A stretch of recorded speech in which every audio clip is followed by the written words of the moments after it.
1 out of every 4 Cambodians, up to 3 million people, was killed in just 4 years during the Khmer Rouge regime. Think about that for a second. Imagine an entire country turned into a graveyard where survival wasn't just luck, it was a fight every single day. On April 17, 1975, Pol Pot's forces stormed Phnom Penh, Cambodia's capital, and forced out every resident at gunpoint. Cities emptied, families torn apart, and within days, thousands executed. The Khmer Rouge banned music, art, and even hope. Their tool was fear.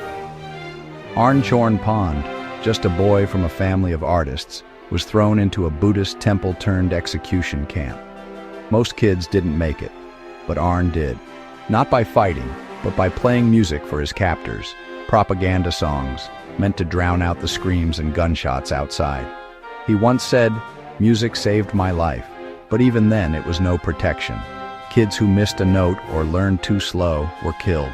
At 12, Arn's flute was swapped for a gun. He survived 3 years of slave labor and war, escaping to a refugee camp at barely 30 pounds before a family in America took him in. He wasn't alone in the darkness. Sokam Nuth, for instance, escaped into the jungle with hundreds of others, hiding and watching friends be beaten to death for stealing a handful of rice. Vuthi Huat said, "If you have hope, you have the inspiration to stay alive." Survivors like Sum Sok Rai simply refused to die, even after nearly starving or being executed countless times. And yet, from this horror, something incredible happened. Years later, Arn Chorn Pond went back to Cambodia. He found his old music teacher, somehow still alive, and started Cambodian Living Arts, a group teaching the music the Khmer Rouge tried to erase. In September 2025, Arn stood on stage in Massachusetts, playing his own songs and proving that music heals, even after the worst pain imaginable. Today, there's a Cambodian Heritage Museum in Chicago, and every April 17th, survivors gather for a day of remembrance. Illinois even became the first state to require Asian American history in schools, a small step toward never forgetting. But for many, the scars are still raw.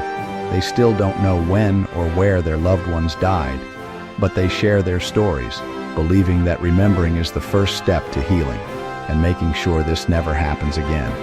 If this story moved you, hit subscribe and join me for more real history that deserves to be remembered.